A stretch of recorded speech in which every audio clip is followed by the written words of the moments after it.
Today we face a very serious multidimensional crisis.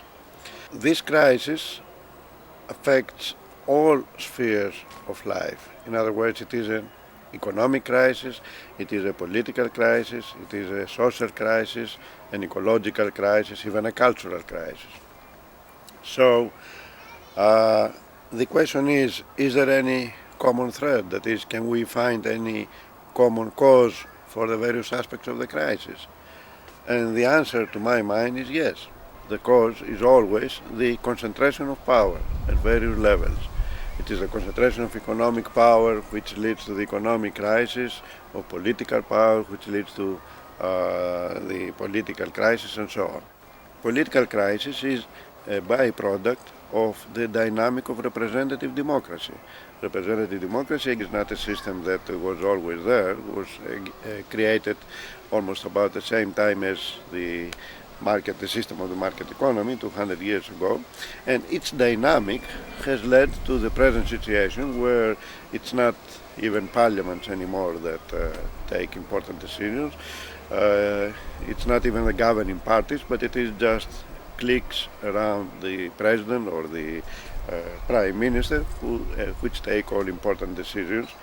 This creates huge alienation. That's why today we don't have any more mass political parties. People do not become members of parties as used to be the case in the past. Not only this, today many people do not even bother to vote. So this is a manifestation of the huge political crisis that the system of representative democracy is going through at the moment. Therefore, if you look at every aspect of the present crisis, you will see that the ultimate cause behind it is the concentration of power in some form. And that's why we need an inclusive democracy, because an inclusive democracy is the abolition of this concentration of power at the institutional level, the abolition of this concentration of power in all its forms, and the creation of conditions of equal sharing of power, of political, economic power, and so on.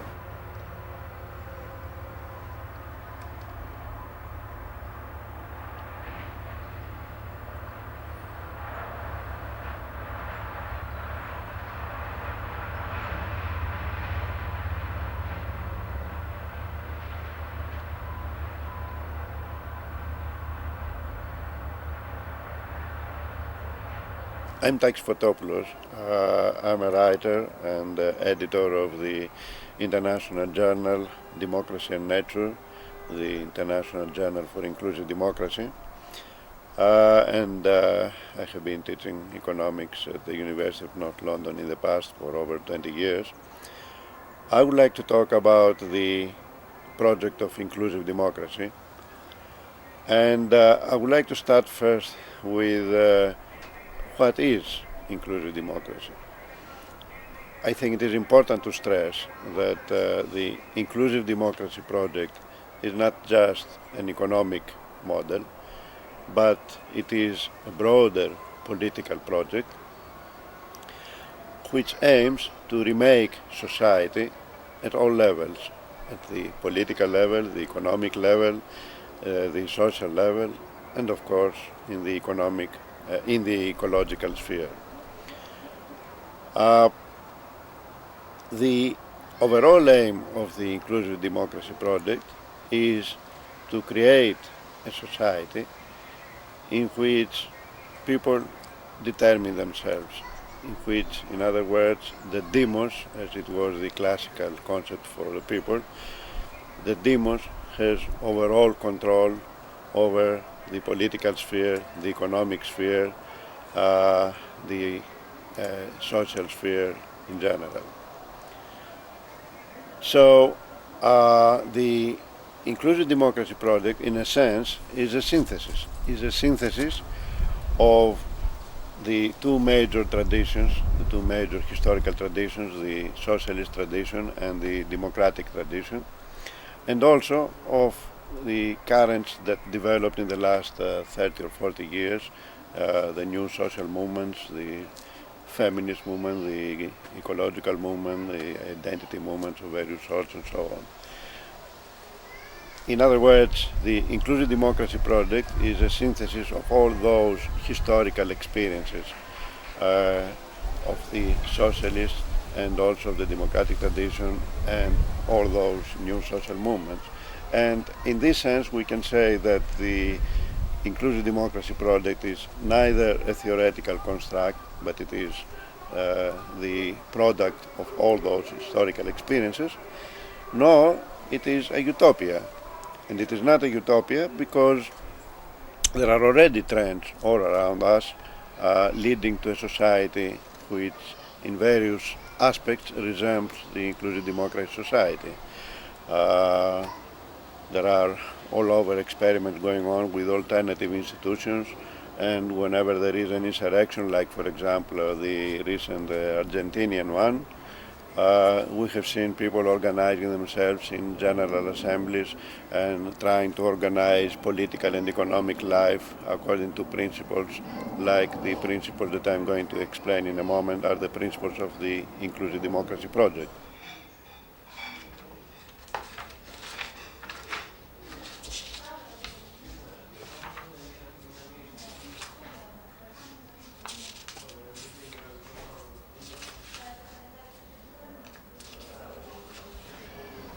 The four components of the inclusive democracy society are first what we may call political or direct democracy, second economic democracy, third democracy at a social level, and fourth ecological democracy.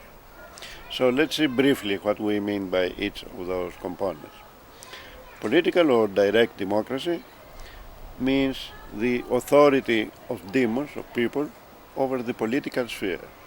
In other words, political democracy implies that it is people collectively that take decisions about all political affairs and directly without representatives, because what we call today representative democracy is a fake democracy, since there can be no representation of my will or nobody's will. That is, you can either express your will directly or you can simply delegate a certain kind of wish of you, but you cannot have somebody else decide for you. So political or direct democracy is the type of society where people directly and collectively decide for themselves on all important aspects of political life. That means that in a direct democracy, every resident in a particular area takes part in the democratic process. We shall assume that usually this could not be a community of more than 30 to 50,000 people.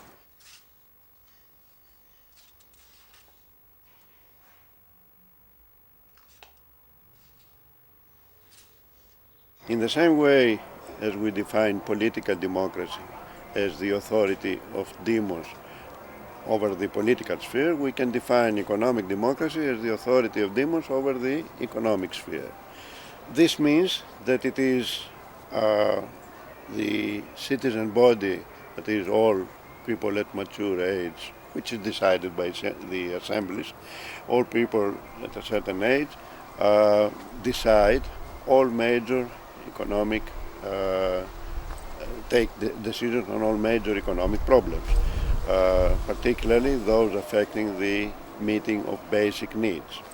In an inclusive democracy, there should be no private ownership of productive resources, of the means of production, but instead the productive resources should be owned by the demos. There should be demotic ownership of the means of production.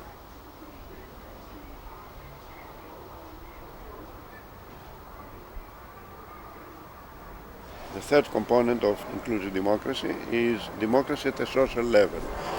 That means at the micro level, at the level of the workplace, the household, the educational place, and so on. In all those places, there should be democracy in the sense that there should be equal distribution of power. There should be no distinction, in other words, between workers working in a workplace. There should be no distinction. There should be, in other words, equal distribution of power between men and women. There should be equal distribution of power between teachers and students or pupils and so on. And finally, we have the fourth component of inclusive democracy, the ecological democracy component, which means that the inclusive democracy aims to create the subjective and objective conditions so that man is reintegrated into nature, society is reintegrated into nature. This is important because what we have today is a kind of situation where society is separate from nature. We see nature as an instrument to achieve certain objectives. The main objective is economic growth, of course, and as a result we suffer the crisis that we have at the moment, the serious ecological crisis.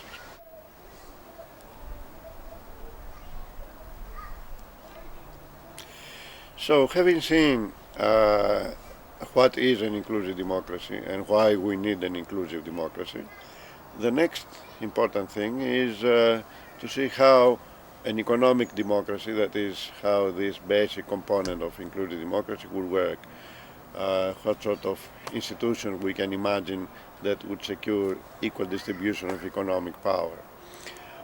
This is important not in order to prescribe some kind of regime that should follow in the future.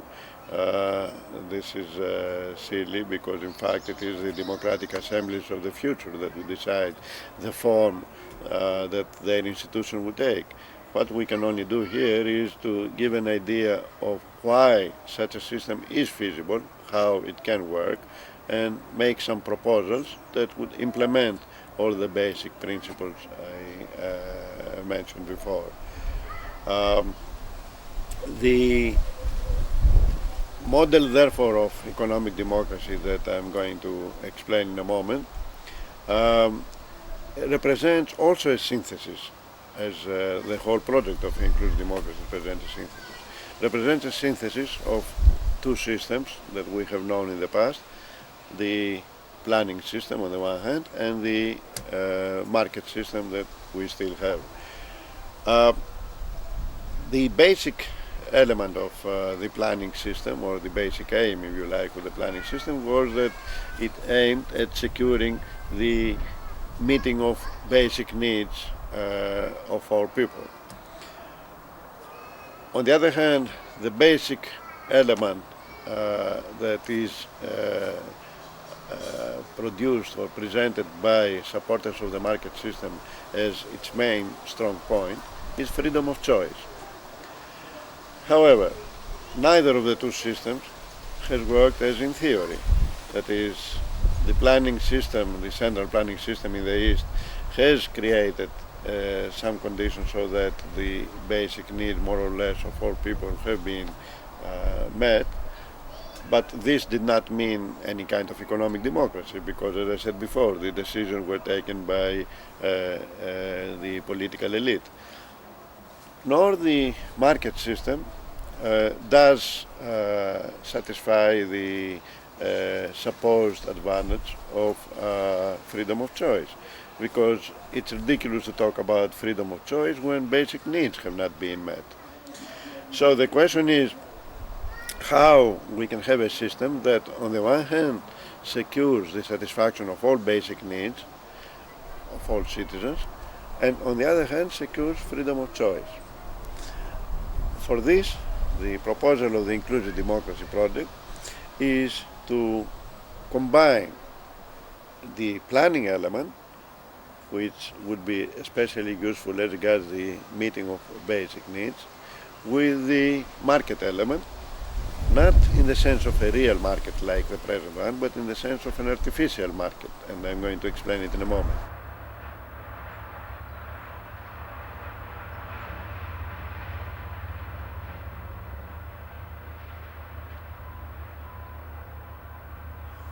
can see in this simple diagram, at the bottom of the image, you can see citizens decide. And there you can see that it is citizens who decide production, decide consumption, decide work. In other words, all important decisions are being taken by citizens. This is not accidental, because you should not forget that this is a model of the economy which is stateless. In other words, it does not presuppose a state. It's moneyless in the sense that it does not presuppose money in the sense that we know it today. And it is marketless in the sense that there is no real market, but an artificial market, and it is basically citizens who decide. So let's move first to the consumption side of the economy. And there you can see that citizens decide as consumers how to allocate their income, which income comes in the form of vouchers. That is, citizens, in exchange for the work they offer to the society, they are rewarded with vouchers. Now, we may distinguish here between basic and non-basic vouchers. Let's start with basic vouchers on the right. We can estimate the number of man hours that people have to offer to society, to the community, so that the basic needs are satisfied. The planners, in other words, on the basis of estimates about what are basic needs, and what are basic needs is decided democratically, not objectively, because if you introduce the element of objectivity, then you may easily end up with all sorts of arbitrary decisions. So democratically, citizens decide which needs are basic, and also which should be the level of satisfaction. What should be the level of satisfaction so that a basic need, say food or clothing or whatever, is satisfied. So, on the basis of the size of the population, estimates about the size of the population, and the entitlement of each citizen to a particular basic need, on the one hand, and on the other hand, on the basis of technological averages, we can find out what is the total number of basic hours that should be offered in a community of, say, 30 or 50,000 people, so that its basic needs are satisfied. The non-basic vouchers are issued to citizens who would like to work over and above the minimum requirement that is needed for the satisfaction of basic needs. Let's say that planners have estimated that everybody has to work 3 hours a day so that all basic needs are met. Then if somebody wants to work more than 3 hours, either in the same line of activity or a different one, then is rewarded for this with non-basic vouchers which can use in buying goods and services which are of non-basic nature.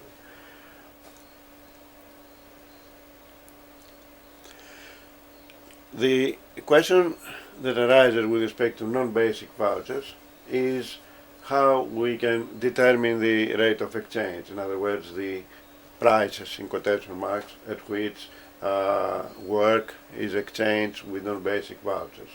For basic vouchers there is no problem because everybody has to work a minimum number of hours to meet his or her basic needs. But with non-basic vouchers there is a question of what is the rate of remuneration.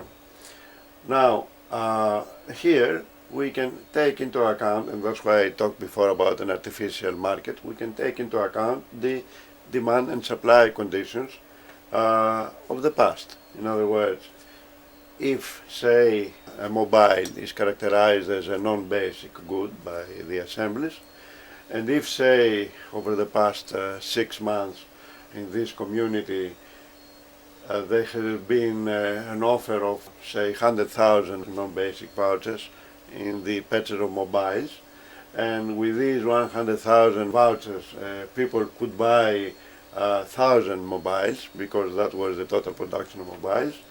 Then, if we divide over the number of vouchers used in the purchase of mobiles over the number of mobiles produced, we get 100. So the price of a mobile is 100 non-basic vouchers. And similarly, we can find out the price of any other non-basic good. In other words, by taking into account what production took place over a period of time, and take into account also what the demand for this particular type of good and service was.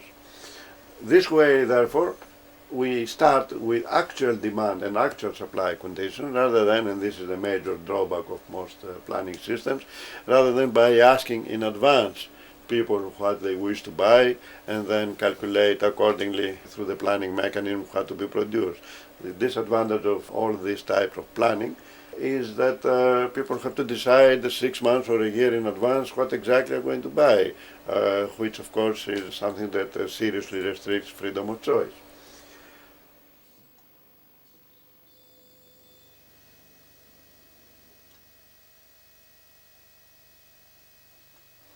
So let's move now to the production side of the economy. As you can see, citizens decide the production targets in demotic assemblies on the one hand and workplace assemblies on the other. Now, demotic assemblies are the most important, perhaps, body of decision making in the inclusive democracy.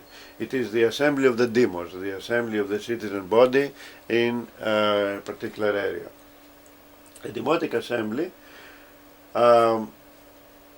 takes decisions on all aspects of economic and political and social life, and as regards economics in particular, it decides on the basis of the plan which is designed at a confederal level, as I'm going to see in a moment. The demotic assembly, on the basis of the confederal plan instructions, which, as we have seen before, estimates what the basic needs would be of the people and how many hours each has to work. So on the basis of these instructions, the demotic assembly give instructions to the workplace assembly, the various workplaces and the workplace assemblies, of what the work tasks are, that is, what they have to produce in order to meet the needs of the people. However, both demotic and workplace assemblies refer to the local level. We have, however, to think that there are also problems of regional or even national or even continental significance and so on. That's why we need also what we may call regional assemblies, as you can see in the diagram, which decide on problems that cannot be decided at a local level, because in principle all main decisions are taken at a local level, but there are problems which cannot be solved at a local level. Take transport, take energy, take communication. You cannot solve these sort of problems at a local level, so there should be a regional assembly consisting of delegates from the demotic assemblies that not takes decisions. That's important. The regional assembly is administrative council. It's not a policy-taking, policy-making body. You remember, we have delegates, we don't have representatives. So from demotic assemblies, a number of delegates are elected to the regional assembly in order to implement the decisions of the demotic assemblies.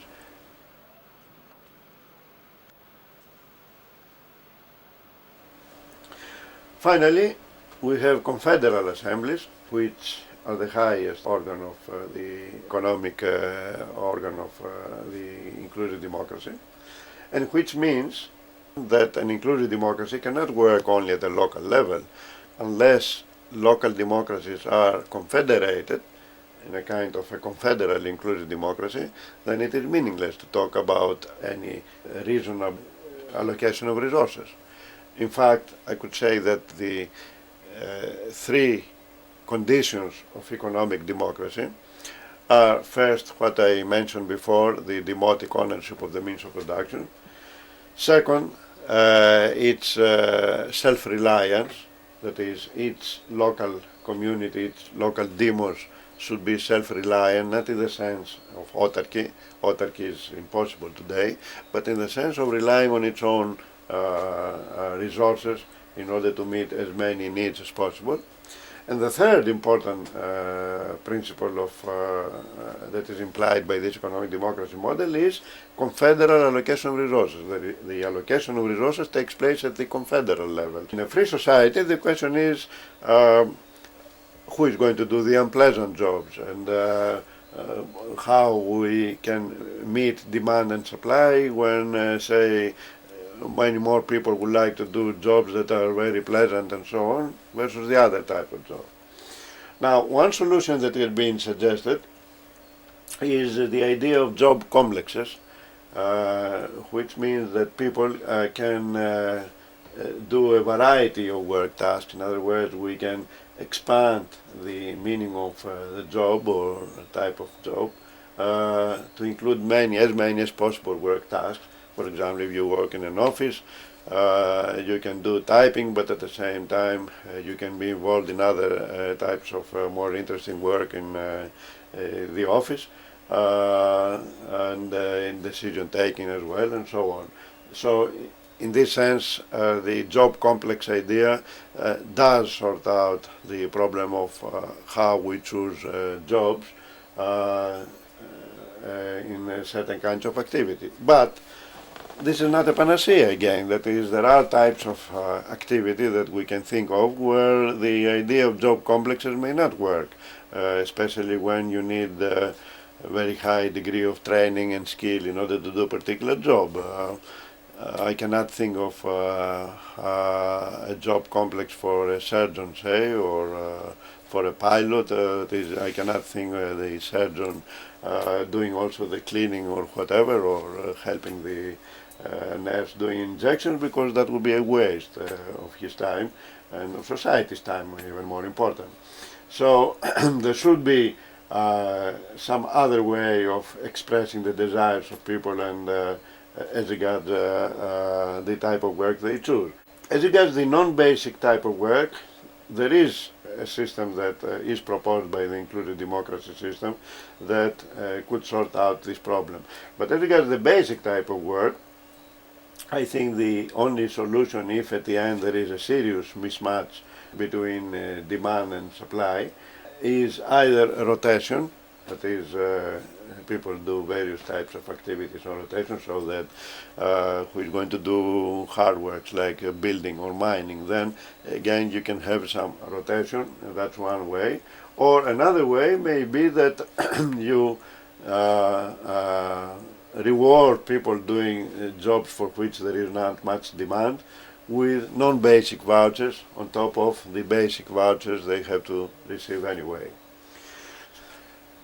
If we move up to the diagram, then we can see that we have on the left the index of desirability, and on the other the prices of non-basic goods and services. These are the two basic elements could determine the rate of remuneration on non-basic work. Why? The index of desirability is a complex index showing the desires of people as regards various types of work. First, as regards the index of desirability, we can design it as an inverse function of desirability, in the sense that the more desirable a type of work is, a type of job is, the less the remuneration is. So that in this sense, we can have on the one hand satisfaction of the desire of people, and on the other hand satisfaction of the needs of society, in the sense that for non-desirable works there should be higher remuneration. Say a builder or a miner should receive a higher remuneration than perhaps a university teacher, because the university teacher gets more satisfaction from his work than a miner or a builder. Furthermore, and that's important, we have an adjustment mechanism here at work, because If, say, in a particular type of activity there is not much offer for non-basic work, if, say, there are not many people who would like to do extra work in the production of mobiles again, then that means that this would be reflected in the price of mobile. The price of mobile will go up as production of mobile would fall. Therefore, as the price of mobile will go up, the rate of remuneration will go up, and this could attract more workers in the production of mobiles. So that's in a nutshell how this model of economic democracy works. But as I said from the beginning, this is just a proposal to show that it is feasible to have a different kind of society, meeting the basic needs of all citizens and at the same time meeting the demand for freedom of choice.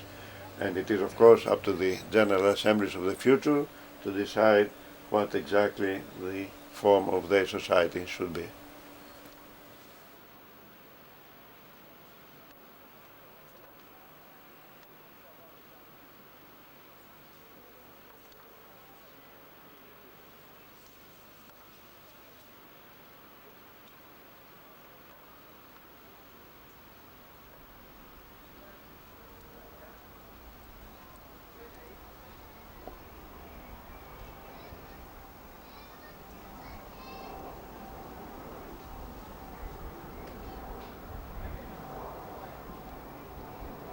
Finally, the question, which is of course a crucial question that we have to consider, is how we move towards an inclusive democracy. That is, how we envisage a transitional strategy towards this sort of society. I think that the basic principle that should guide our steps is that means should be consistent with ends. Therefore, we need a new type of political organization that would secure the meeting of the basic demands of direct democracy. Therefore, that rules out any kind of avant-garde and hierarchical political parties and so on. And what we need instead is a new movement, a new kind of mass movement that would be based on autonomous, more or less, organizations that could be confederated, of course, that would start building institutions of inclusive democracy in their own areas. In other words, I can see the transition towards an inclusive democracy using two sorts of tactics, or if you like, strategies. On the one hand, the usual defensive strategy of the left, which means taking part in struggles of the working class, of people in general, against the attacks of neoliberal globalization. But this is only one part of the struggle, as far as I can see it. The other equally important, if not even more important, part of the struggle is the positive one, is the one involving building alternative institutions within the present society. In fact, this process has already started. That is, you can see all over the place co-ops being established by various groups, communes and so on, the LETS schemes in Anglo-Saxon countries whereby unemployed people particularly avoid the use of money and can exchange directly their services with other services. So there are all sorts of schemes going on, similar schemes going on at the moment. The problem is that all those schemes are not part of a comprehensive political program for political change. For this, I would have no hesitation, even if these groups, these teams of people who have started installing these alternative institutions take part in local elections. In other words, if they take part in local elections in the sense of including the democracy program, or generally a program for a comprehensive type of democracy. And this presupposes that it has become already massive in the sense that the movement has already a significant appeal to the people.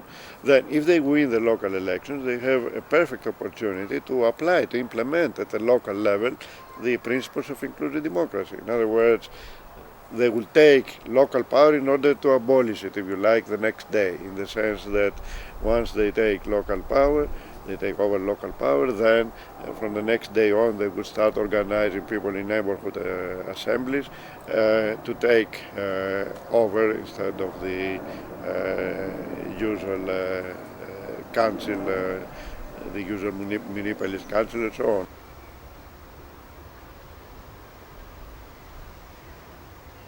The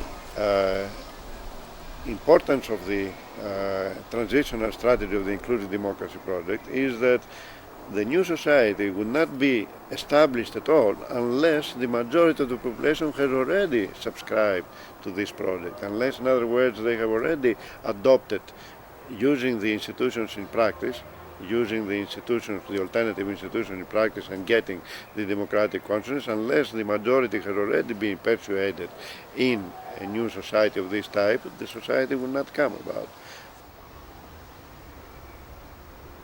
When the moment comes that the power from below, this power that has started from below, is more powerful than the power of the normal authorities, in other words, capitalists, the state, and so on, then after a period of tension between the state and the capitalist elite on the one hand, and the people self-organized in this way on the other, then you could expect that you could have a transition which may or may not be violent. That is, it would be violent, of course, if the elites, as it is possible, attack these sort of experiments using various forms of force, and force may not be physical force, even economic force may sometimes be enough,